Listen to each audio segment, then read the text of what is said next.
com a sua fé. E hoje eu quero falar um pouquinho com você a respeito de por que ser guiado pelo Espírito Santo. Amém, amado? Quem tem guiado a sua vida até hoje? Pensa bem. Há uma grande necessidade de nós sermos guiados pelo Espírito Santo. Amém, amado? Quem está nos visitando hoje? Faz assim com a mãozinha, ó. Quem está pela primeira vez? Pastor, pode levantar a mão. Levanta junto com a minha. Isso. A Estela, nossa amiga de irmã, nossa irmã querida aqui há muito tempo. Você também, jovenzinha. Está junto com você. E ela, são bem-vindos em nome de Jesus, viu? Que vocês sintam-se no conforto e no abraço desse povo feliz que aqui tem. Amém? Olha, vamos Mateus capítulo 2, versículo 1. A Bíblia fala assim, olha, tendo Jesus nascido em Belém da Judéia, em dias do rei Herodes, eis que vieram os magos do Oriente de Jerusalém, e perguntavam, onde está o recém-nascido rei dos judeus?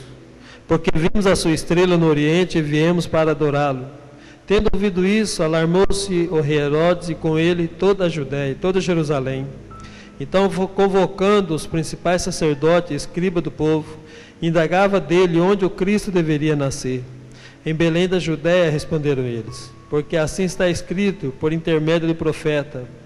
E tu, Belém, terra de Judá, não és de modo algum a menor entre as principais de Judá, porque de ti sairá o guia que há de apacentar o meu povo Israel. Com isso, Herodes, tendo chamado secretamente os magos, inquiriu deles com precisão, por quanto ao tempo em que a estrela aparecera. E enviando a Belém, disse-lhes, ide informar-vos cuidadosamente a respeito do menino, e quando o tiverdes encontrado, avisai-me para que eu também ir adorá-lo. Depois de ouvir o rei, partiram, e eis que a estrela, que viram no oriente, os precedia, até que chegando parou sobre onde estava o menino.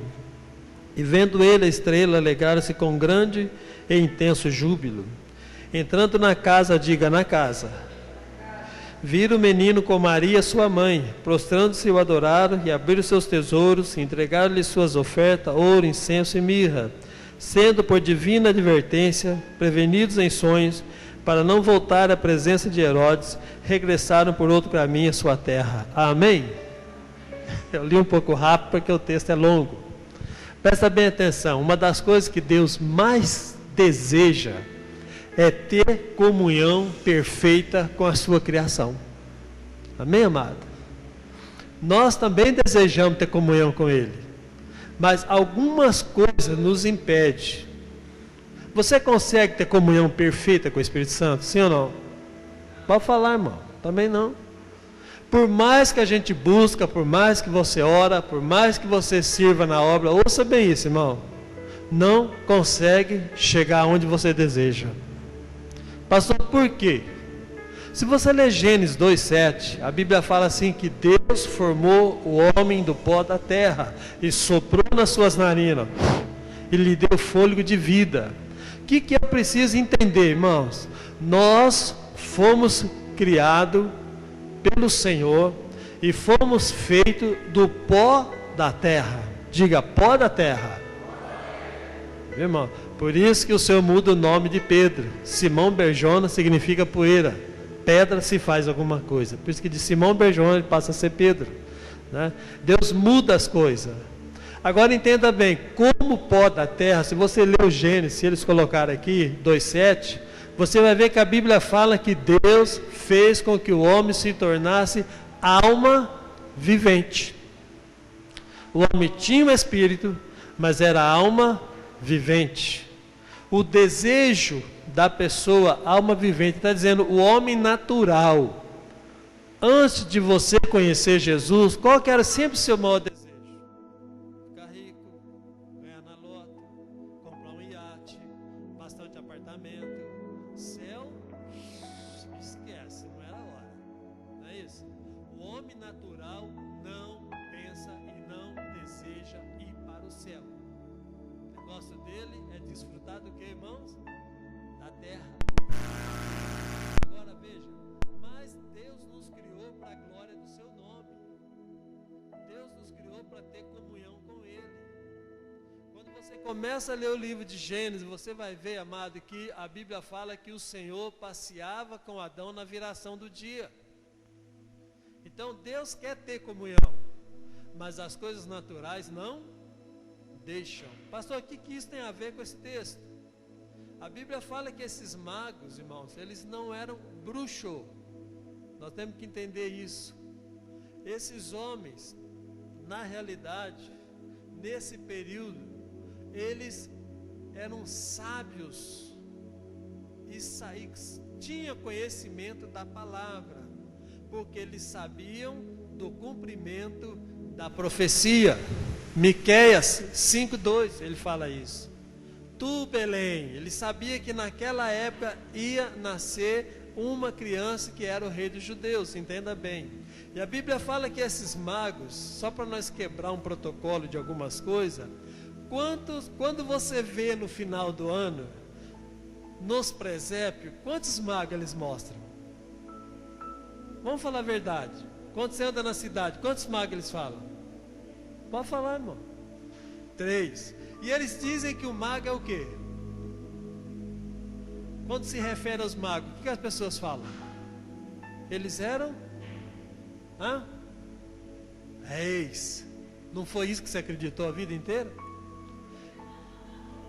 E não é isso, olha só. E aonde que os magos encontraram Jesus? Pode falar. Que você sempre ouviu. Na manjedoura. E quem que estava na manjedoura? Os bichos. Irmão, tudo isso é mentira.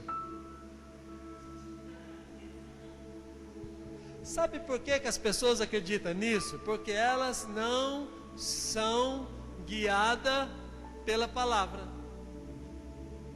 A Bíblia fala que esses magos vieram do Oriente.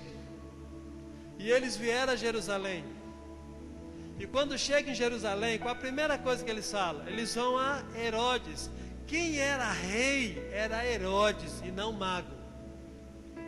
E se você olhar na sua Bíblia, não eram 3, eram alguns. Quando as pessoas caminhavam no deserto, eles não caminhavam em poucas pessoas, porque havia assaltante. E os magos, o que eles estavam carregando, irmão?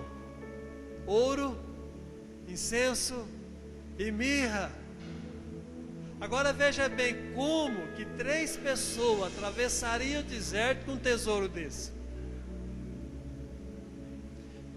A mesma coisa você pegar o dinheiro que está no carro da Brink, ou carro forte, colocar numa mochila, e todo mundo está sabendo, você vai passar na Baixada de Ribeirão. O que você acha que vai acontecer? Alguém vai te roubar. Põe um relógio Rolex, vai dar uma volta naquela praça Schmidt ali para você ver só. Eles vão perguntar, é falsificado? Porque eu não acredito que é verdadeiro. Então veja bem, olha, vamos quebrar isso. A Bíblia fala que alguns magos vieram a Jerusalém. A notícia chega a Herodes. Por quê? Porque ele diz, olha, nós estávamos sabendo do cumprimento da profecia e sabemos que nasceu em Belém o rei dos judeus. Quem que era rei na época em Jerusalém? Herodes. Então Herodes se sentiu o quê? Agredido. Ouça bem, ele se sentiu agredido. E a Bíblia fala que Herodes então manda chamar as maiores autoridades da época, chama os principais e fala, vamos fazer um levantamento aí agora para saber se essa profecia é verdade. Porque eles vieram adorar e ele viu que era verdadeira. Então ele fala assim para os magos, olha, vocês vão onde que está o menino, e a hora que você chegar lá, me avisa, porque eu queria adorar também. Nós conhecemos essa história. Mas o que eu acho interessante, irmão, que os magos vão embora. Quem que direcionou os magos? O que os magos viram? Eles viram uma estrela. Pastor, mas por que uma estrela? Que diferença faz a estrela? Deixa eu te ensinar uma coisa, irmão, talvez você já até sabe mais do que eu. Toda vez que Jesus pregava, ele usava coisas que as pessoas conheciam para trazer uma revelação para elas. Nunca espera um anjo aparecer para você hoje e dizer: ô meu servo, olha a luz que eu tenho para você hoje. Capaz que você nem vai acreditar. Nem acreditar. Nossa, estou vendo um anjo. Pum, fica desmaiado. Os magos, amados, eram viajantes. Hoje nós temos GPS. Antes do GPS nós tínhamos a bússola.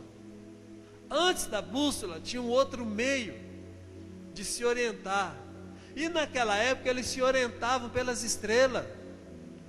Tanto os navios como quem andava no deserto. Eles olhavam e diziam: ursa maior, ursa menor, Três Maria. Tinha os nomes que eles conheciam na época. E eles se orientavam por aquilo. Os magos estavam acostumados a ver estrela, porque se você quer ver estrela, vai para um lugar deserto. Aqui na cidade você não vê, olha para cima, vê se você vê alguma. Não tem como.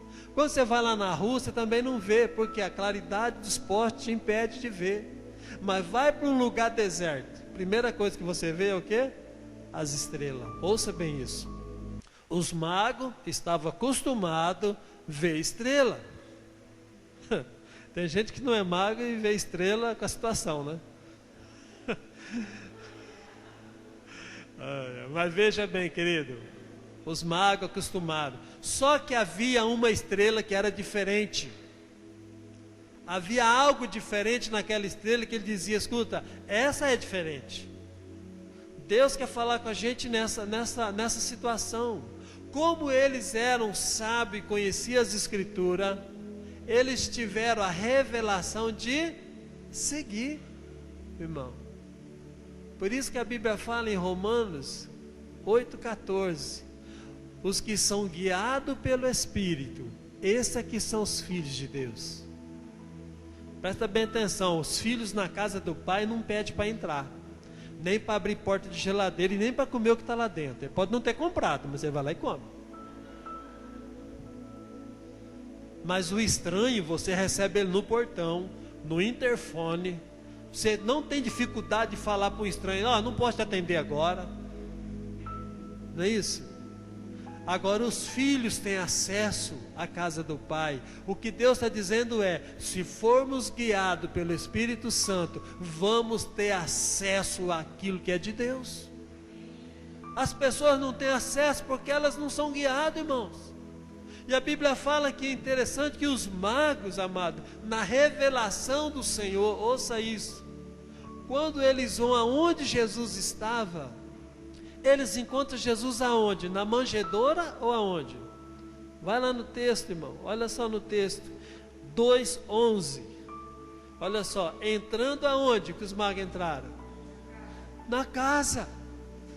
Ser guiado pelo Espírito, a grande vantagem, ouça isso, todas as mentiras elas caem por terra. Se você acreditou até hoje que os magos encontrou Jesus na manjedoura, é uma mentira que você carregou a tua vida inteira.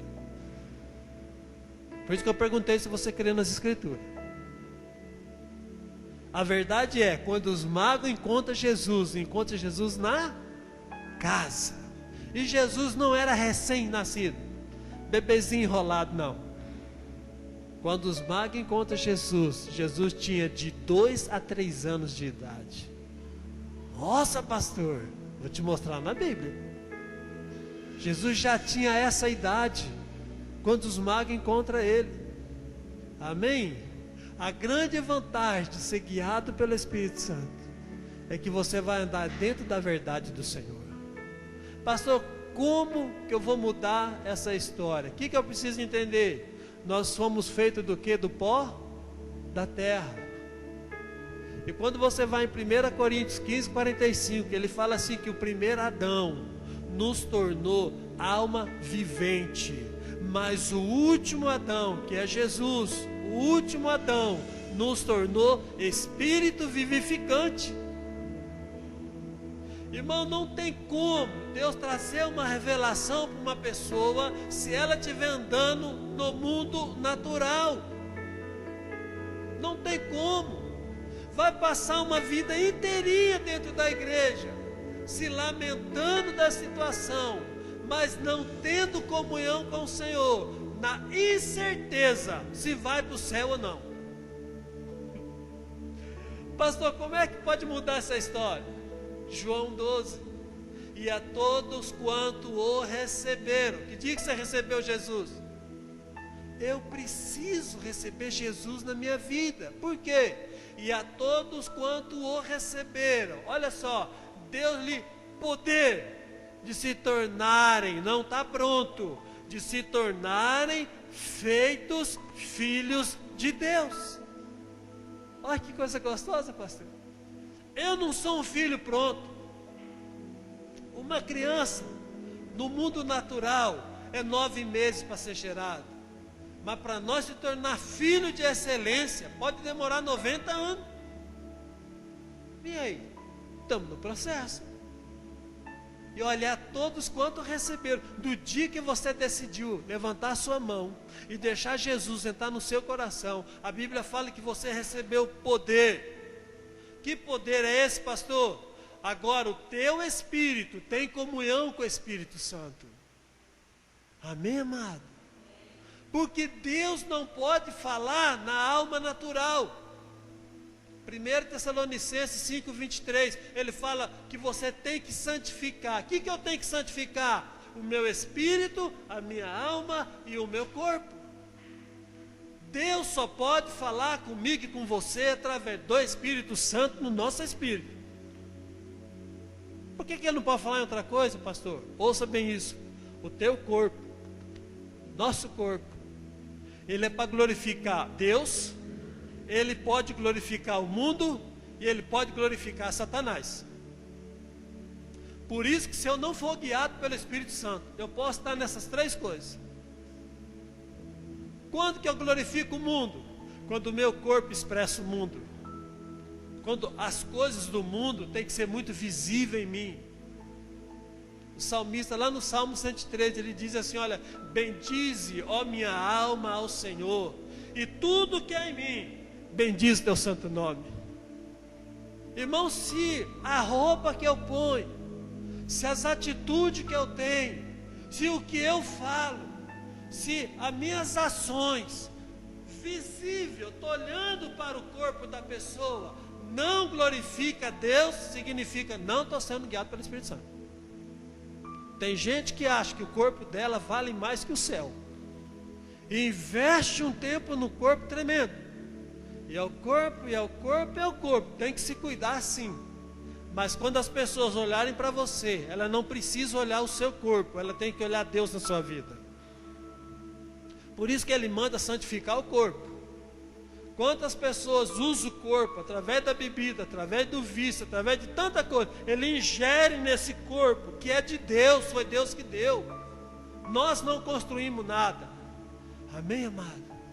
Então Deus tem que ser glorificado no nosso corpo. Tem gente que não tem controle em nada, e o corpo dele é o laranja, sofre tudo. Amém, amado? Laranja. Todos os reflexos da doença vêm aonde? No corpo. Pode prestar atenção, você vai numa festa de aniversário, que expressão que está lá? Quem que está expressando lá? O teu corpo. E parabéns a você. E agora? Vamos comer, né, gente? Ó. Quem que vai ingerir tudo aquilo lá? É o corpo. Come demais à noite. Meu Deus, estou passando mal. É o corpo. Amém, amado? Então diga comigo que eu tenho que cuidar do meu corpo, porque ele tem que expressar a glória de Deus. Amém, amado? O que eu tenho que expressar? Cuidar também da minha alma. Ouça bem, a minha alma ligada ao meu corpo natural vai pensar coisa boa, sim ou não? Não. A minha alma ligada ao meu corpo natural não pensa coisa boa, só vai pensar as coisas da terra. Provérbio 4:23. Sobre tudo que você deve guardar, guarda o teu coração, porque deles procede a saída da vida, irmão. Está tudo no coração, está na alma. Agora, quando eu pego para santificar o meu espírito, como que eu santifico o meu espírito? Pela palavra de Deus. Olha só, se você pegar a 1 Pedro 1:21, 22, ele fala assim que eu tenho que santificar procedimento. Vamos lá, irmão, quero que você veja esse versículo. Você precisa entender aquilo que Deus quer. 1 Pedro 1,22, vamos lá, só para a gente ir. Já nós volta no mago aí, viu, irmão? Acabou não. Outra coisinha que eu quero que você veja. 1 Pedro 1,22. Olha que a Bíblia fala: tendo purificado a vossa alma, diga a vossa alma. Como que eu vou purificar minha alma? Diga comigo, pela obediência à verdade. Agora, qual que é a verdade? Aquilo que eu creio ou aquilo que Deus fala? Não, pastor, né? Porque assim, eu tenho os meus conceitos. Irmão, esquece teu conceito. Esquece. Deus é tão caprichoso, mas Deus é tão caprichoso e tão cuidadoso, que se você ler Êxodo 31:18, ele fala que o dedo de Deus escreveu na rocha a primeira mensagem. Deus escreveu na rocha, irmão, para não ficar impresso para nós. Agora a minha alma, eu vou pegar essa verdade. Como que eu mudo a minha alma? Ouça bem isso, olha. A nossa alma tem 5 sentidos: visão, diga comigo, visão, audição, tato, paladar, e que mais? Olfato. Mas pela visão, eu vou olhar na Bíblia. Agora eu começo a pegar a verdade absoluta e colocar na minha alma, na minha mente. Verdade na mente, verdade. Por que eu preciso ler a Bíblia? Ouça bem isso. Quanto mais tempo você investir na palavra, mais você vai ter aqui, ó, palavra de Deus. Aí o que acontece? O meu espírito, uma vez que recebeu o poder do Espírito Santo, ele é santificado pela obediência à palavra. Então agora eu estou com a minha alma tratada pela palavra. Quero que você entenda bem isso, irmão. Agora o Espírito de Deus vai falar no meu espírito, que vai falar na minha alma, e o meu corpo vai agir. Amém? Está entendendo, irmão? Deus só pode falar no teu espírito,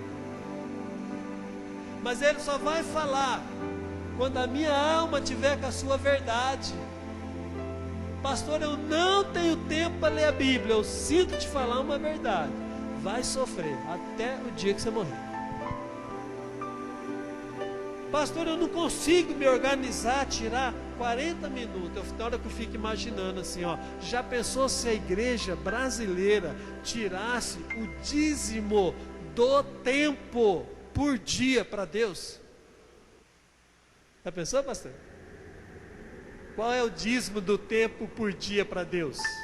Quanto tempo que é? 2 horas e 40 minutos. Você imaginou se você tirar para Deus todos os dias 2 horas e 40 minutos, ainda sobra quanto tempo para você? O dia tem 24 horas, irmão. Ah, mas pastor, mas não dá tempo. Dá tempo sim. Agora, nesse tempo, eu vou santificar a minha alma. Irmão, eu preciso que você entenda isso. Se você quer ter uma direção do Espírito Santo, eu preciso estar dentro dos propósitos deles.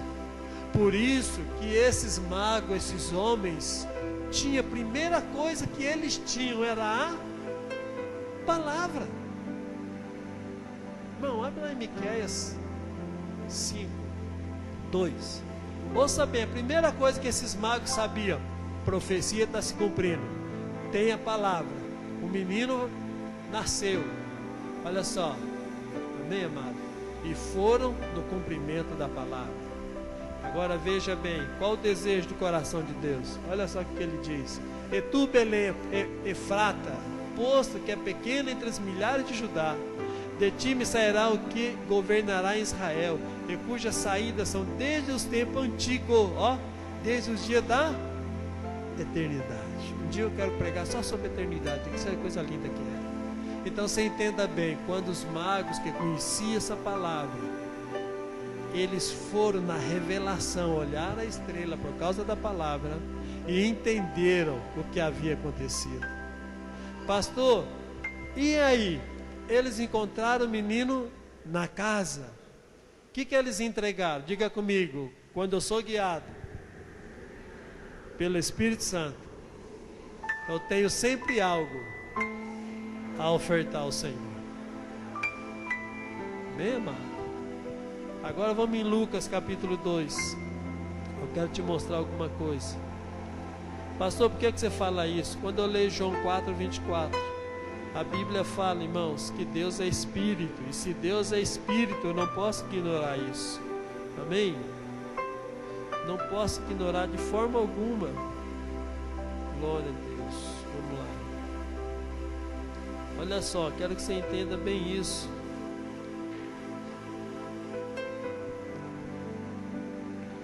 Olha só, Lucas capítulo 2, versículo 8. Havia naquela mesma região, diga comigo, pastores. Olha só, que viviam no campo e guardavam o seu rebanho durante as vigílias da noite. E o anjo do Senhor desceu onde eles estavam, e a glória do Senhor brilhou ao redor deles, e ficavam tomados de grande temor. O anjo, porém, lhes disse: não temais, eis aqui vos trago boas novas de grande alegria, que os será para o povo, todo o povo. É que hoje nasceu na cidade de Davi o Salvador, que é Cristo, o Senhor. Com quem que ele estava falando, irmãos? Com pastores. E isso vos servirá de sinal: encontrarei uma criança envolta em faixas e deitada onde? Numa manjedoura. Quem que viu a criança na manjedoura? Veja bem, os pastores. E subitamente apareceu com o anjo uma multidão de milícia, mais de 1000 anjos, irmão, celestial, louvando a Deus e dizendo: glória a Deus nas maiores alturas, e paz entre os homens, a quem Ele quer bem. E ausentando-se deles, os anjos para o céu, diziam os pastores uns aos outros: vamos até Belém, e vejamos os acontecimentos que o Senhor nos deu a conhecer. Foram apressadamente e acharam Maria e José e a criança deitada onde? Então quem que encontra Jesus na manjedoura? Os magos ou os pastores? Irmãos, pastores, irmão. Olha a revelação que eles tiveram. O anjo apareceu, daqui a pouco apareceu um exército de anjos e clareou tudo. E disse: olha, a criança está em volta no pano, está na manjedoura. Então muitas vezes, amado, a gente acreditou a vida inteira que Jesus foi encontrado por 3 reis magos. Diga comigo, os magos nunca foram reis. Então entenda bem, se não diga, não eram só 3. Vou te falar uma notícia que você vai assustar, irmão. A época que mais Satanás ceifa pessoas é na época do Natal. Mas pastor, eu não posso comemorar Natal? Irmãos, existem muitas formas dessa comemoração. O seu Natal é todos os dias. Toda manhã Deus te dá um fôlego de vida. Todo dia, irmão, você comemora a sua vida. Você quer ficar mais feliz um pouco? Sobe a rua São Paulo, eu trabalho ali pertinho. Para na esquina da rua São Paulo com a Capitão Salomão. Para ali cedo, vai bem cedo, porque as coisas ali começam muito cedo. Você vai ver uns carros pretos encostar ali, e um monte de gente dentro de uns caixotinhos. Irmão, sai de fila. Eu não sei quem quer ficar por último naquela fila. Mas, irmão, todo dia quase eu vejo isso. Eu falo: Jesus, quantos desses aí ontem disse: amanhã eu vou na tua casa, e o cara não acordou? Eu quero dizer para você que o seu Natal é toda manhã. E muitos cristãos estão carregando até hoje maldição nas suas vidas, porque em vez de ouvir o Espírito Santo para adorar o Senhor no final do ano. Uma vez eu falei para um amigo meu, pastor, falei: eu acho que talvez a gente pudesse dar férias para a igreja do dia 20 de dezembro até o dia 5 de janeiro, não fazer culto, porque é a época que a igreja, o povo some. Você não, você é firme, mas é uma época que o povo some, irmão. Eles têm, vai viagem, e vai não sei para onde, menos as coisas de Deus. Agora, quando chega no final do ano, se você ama Natal, aí você fala com Deus. Mas quando chega no final do ano, as pessoas assumem tanto compromisso que elas esquecem de ouvir aquilo que Deus está falando. E no final do ano as pessoas estão ouvindo o Espírito de Natal e não o Espírito Santo. Quando você lê Hebreus 13:17, a Bíblia fala assim, ó: olha, sede obediente a vossos guias, a vossos pastores, porque eles velam por vossas almas. Todos nós precisamos de pessoas que direcionam a nossa vida, em qualquer segmento que você for. Se você entra numa empresa nova, alguém tem que direcionar você. Se você chega numa cidade que você não conhece, alguém tem que falar com você. Quando você anda na cidade, você vê placa de informações para tudo quanto é lado. Por quê? São os guias, são as direções. Agora ouça bem, por que não ter a direção do Espírito Santo? Pastor, porque eu não consigo ouvir.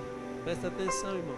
Quanto mais eu me dedico na palavra, mais Deus vai falar comigo. Quando você está lendo a palavra, presta muita atenção no que eu vou te mostrar agora. Quando você está aqui com a palavra, essa é a nossa estrela guia. Quando eu invisto a minha vida na palavra, eu começo a ler a palavra. Quando eu me converti, há uns 35 anos atrás, 32, 35, Deus me deu um versículo em Provérbios 7, do 1 ao 3. Eu era recém-convertido, havia perdido meu pai naqueles dias, que eu estava indo embora do Brasil, aí deu um problema que eu fiquei, e eu precisava de uma palavra de Deus.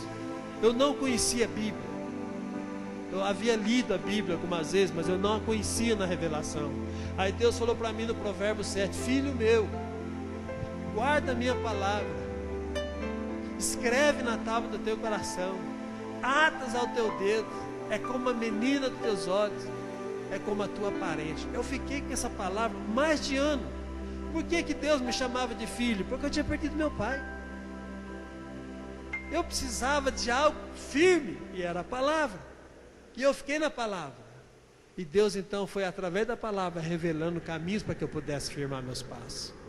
Agora eu quero dizer para você, Deus quer falar com você no teu espírito, pela palavra dEle. Quantos problemas você tem enfrentado? Quantas coisas você precisa que Deus te dê a resposta? Tem muita gente que busca a resposta. Eu vou falar uma coisa que você vai até assustar. Nos profetas da boca larga. Já viu falar, pastor? Dos profetas da boca larga? Eis que te digo. Rapaz, olha só. Meu Deus, fala.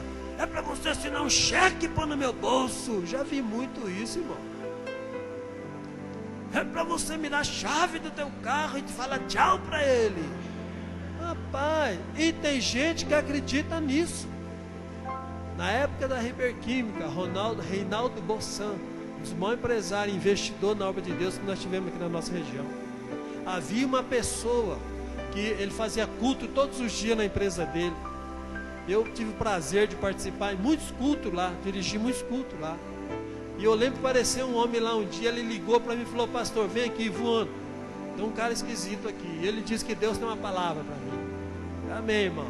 Quando o homem falou, irmão, a palavra, eu falei: Reinaldo, se fosse eu, com o perdão da palavra, eu pegava uma borracha e estralava nas costas desse cara. Some com esse homem daí.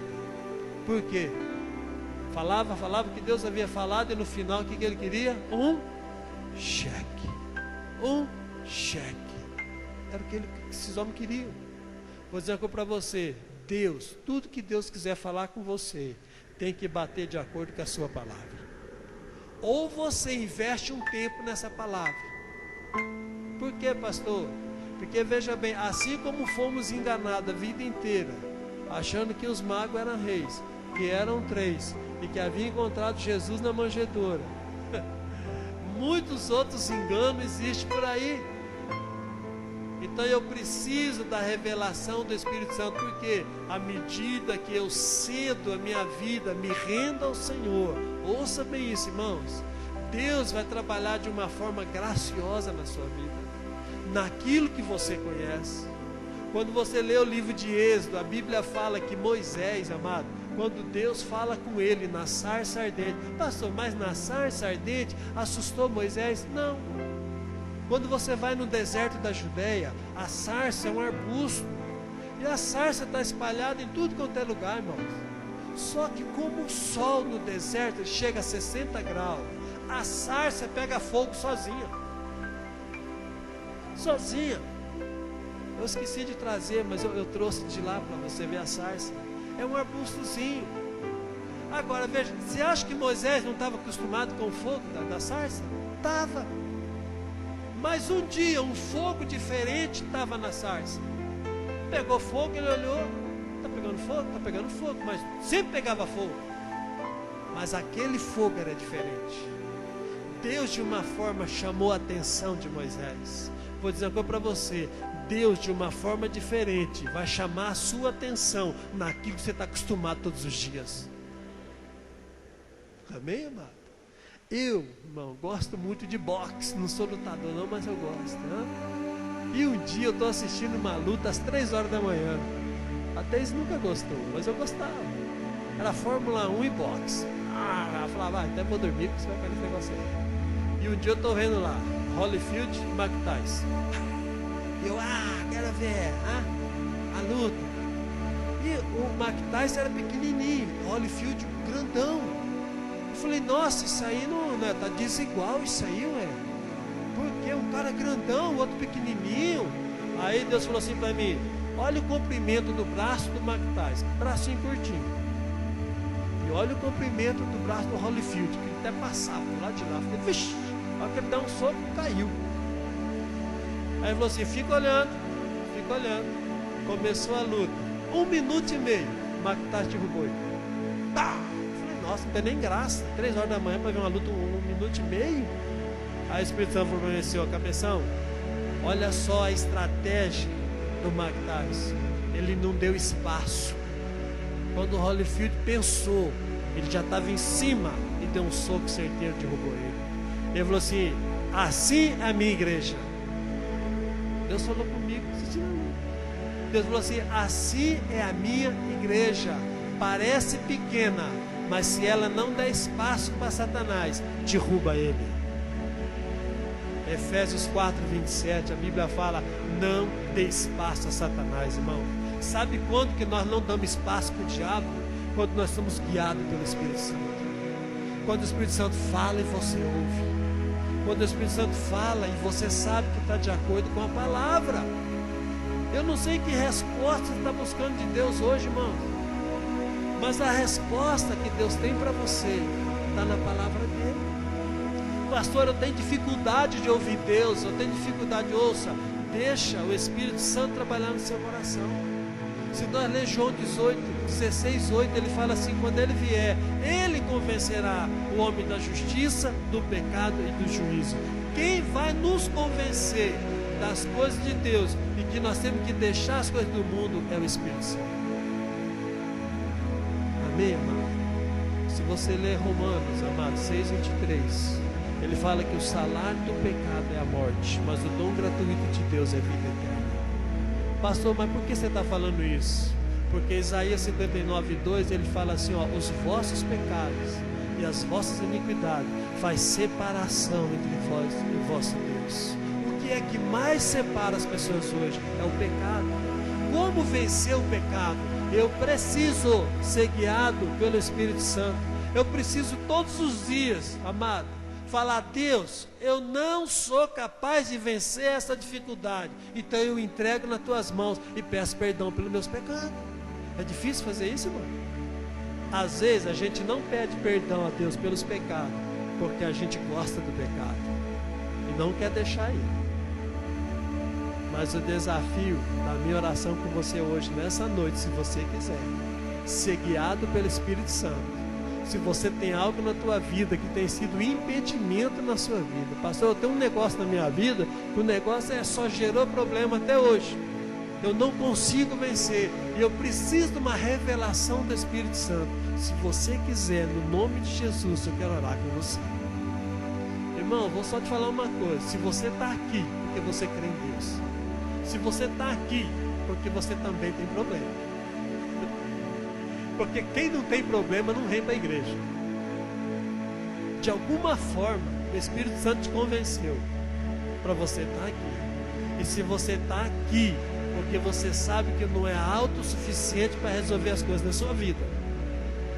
E que você precisa da intervenção de Deus para que você cultive uma vida feliz e tenha convicção de que está indo para o céu. Não espere fechar os olhos para tomar decisão. Não espere, irmão. Tem gente que fala assim, depois que eu morrer eu resolvo. Eu sinto te falar uma coisa, não resolve. Aqui resolve. Quando você entrega a vida a Jesus, deixa o Espírito Santo agir no teu coração. Ouça bem, Deus te dá a vitória. Vamos ficar em pé em nome de Jesus. Eu quero orar com você, irmão.